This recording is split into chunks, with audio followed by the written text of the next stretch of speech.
patents are kind of not an easy process. So first of all, the big one for any company is the cost. Dealing with human lawyers that work either kind of you have to agree with them on some fixed number, which usually means that kind of either you're screwed or they're screwed. And so if you kind of limit them to a certain number and say, okay, if you're going to do this and we're going to pay you this amount, then they're not taking it as seriously because they still have to manage it internally in their firm and the hours. And even if you don't see that, they're calculated by that, which means that they're not going to put as much effort into it if whatever you have is more complicated and more challenging, so you're not getting the full service, and it's expensive even if you negotiate a good deal. If you're taking a really good patent lawyer, and that's the other challenge with patent lawyers, so kind of can get somewhere between $10,000 and $15,000 for the initial application, which is a lot of money. And the other kind of issue is that the patent process is a long process that has stages, which also means that the people you're working with, usually you work with the partner is more stable,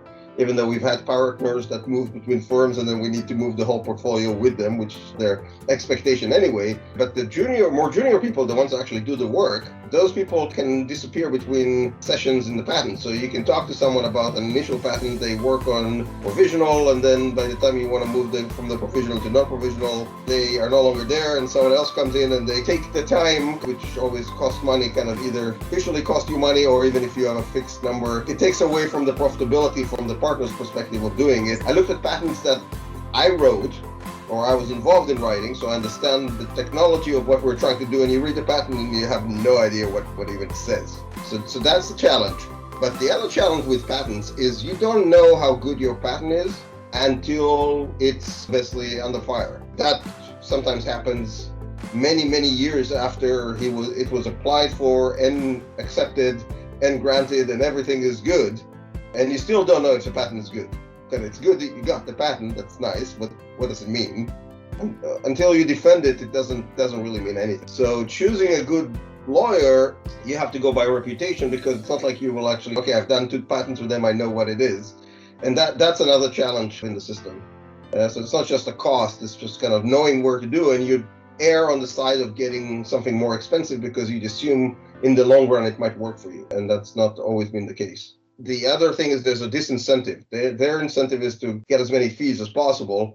Your incentive is to get the patent and get it as comprehensive as possible and as quickly as possible. And sometimes they're interested in basically kind of arguing with the patent office on something that's immaterial, but they get fees on that, and that works for them, but you don't know. They tell you, okay, yeah, they're objecting for this thing, and we need to spend some time on this, so this will cost you another $3,000. So it's like, okay, yes, no, I don't know.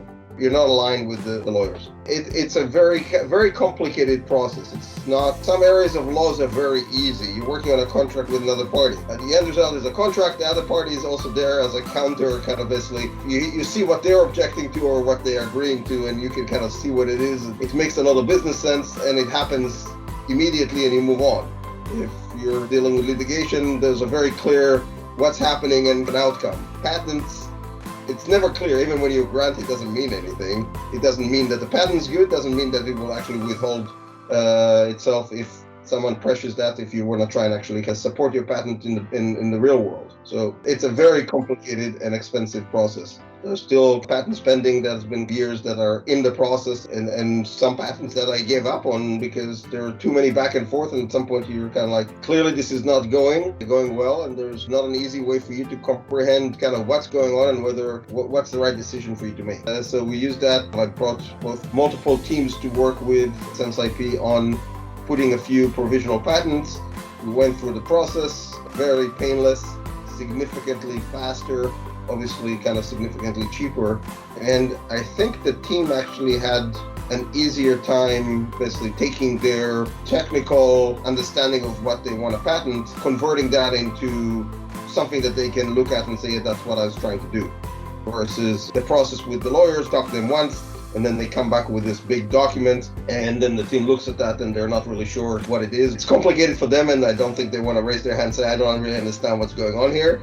So it's easy for them to look in and say, yeah, sure, that makes kind of sense. And you've got this disconnect between the people that are writing the patent, the people that have the technology. The process here was more intuitive, I think, for the technical people that are involved. We converted our provisional patents to non-provisional patents. The challenge of kind of finding prior art and relevant prior art, I've always been surprised by the responses of the patent office to patents that we filed using a pretty big firm and finding things that are that we need to work around that were not part of the original response by the law firm, which you'd assume that that's what they need to do, and come and say, look, here's this patent. How is your patent, before we even get to the patent office, how is your patent different? Let's make sure we write it in a way. Most of the objections we can many times the patent office will come with patents that never heard of, because there's no easy way of actually understanding the full spectrum of what's out there. You don't even know what words to use, and if you use too common of words, you will get thousands of mentions, and there's not enough time in the day for you, and there is not enough money in the company for lawyers to kind of review all of those and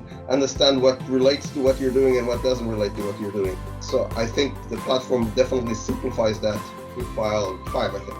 4 of them are already in the non-provisional, and 1 of them is still provisional. The process has been amazing versus hair pulling in the previous process, and obviously financially as well. The ease of dealing with them, and then the ease of then responding to them and getting the patents. The process, things we've done are way better. You have more control over it, first of all. So you're seeing, because when you're working with a real law firm, you're disconnected from it. They're not sharing their research, and I'm sure they have their own methods on how they're kind of reviewing what's out there, but you as the inventor are not involved in it. Basically, they interview the inventors, and sometimes they will ask the inventors to actually do some of the legwork, especially if you push them on price. And they say, oh, why don't you just write it up first, and we'll kind of basically then beef it up. But the inventors obviously have no qualifications to do any prior art search, and then they dump it over the wall, and then you get back a document. You don't know what's happening. Here you have a lot more visibility into the process, which I think makes the process better. As we were looking at things, the system basically suggested ways of positioning the patent to capture as much of the turf as we can without stepping into other patents that will then get rejected. Because many times the lawyers would say, oh, no, that's not a problem. We'll do that. Just you need to pay us, and we'll do another process. We'll file other things. And you read the patent, it's like, yeah, I think they covered that here. So I would say that it brings a lot more control to the inventor over the process, which is a big driver for inventors that really want to make sure that the patent is what they want. They have a lot more control over what the patent is saying. It's a big driver. Obviously, the economics are impactful, gives that process a lot more economic value across the board. They're probably limiting innovation because of budget, and they will tell you, okay, we only have budget for 2 patents, so just do 2, versus kind of if they use the system, you can basically create as many patents you need to capture your IP positioning. So I think that's another value proposition. In the ultimate way of using the system, you think you've innovated, here's a chance for you to do a patent, and let's see what happens. And then you go through the process, and then you can make a decision of what you want to prune. That basically saves time, where otherwise you would never do that. So it actually takes down the barriers of capturing IP. You can do a lot of things uniquely and never patent them, because it's a difficult process and connect between the people that are actually innovating and the people that make decisions on IP. When we started out, we were very small, so I would bring the IP lawyer and have him talk to the technologist, and he would come back and say, oh, those guys are doing something interesting. I think we can patent something here. And he was interested in what we're doing, and obviously kind of that's him sitting his business, because every time he came to me and said, okay, there's an interesting patent here, that's more fees for him. If you allow innovators access to the system where they can almost generate their own patents without any real cost to it, and then you can make a decision on what you want to do with that, I think that's a big change in the way the game is played right now. Companies are not thinking about that because they understand that this is going to be an expensive process, and many times they're not funded, they're barely funded to keep their operations alive, and they can't focus on that. And what you're offering them is a chance of understanding if there is intellectual property value in what you're doing by you just putting together very quick sentences about what you think you're innovating, and seeing how the system reacts to that and what the system suggests. And then the process of converting that into real patents is significantly faster and much more cost effective. That's the big opportunity that senseIP is offering smaller companies. Patents many times is a time thing. It's not like most inventions are not that unique like in the software world. Obviously, if you invented some machine that takes lemon juice and makes that into oil, that's kind of pretty big and you can figure that out and that's unique and nobody will get it. If you look at innovation in our space, if I don't file, it's not like I'm the only one doing those things. Everybody's doing them. The question is who's capturing them fast enough before there is real prior art in terms of someone has done it and publicly talked about that, and therefore the patent is, nobody can patent that anymore.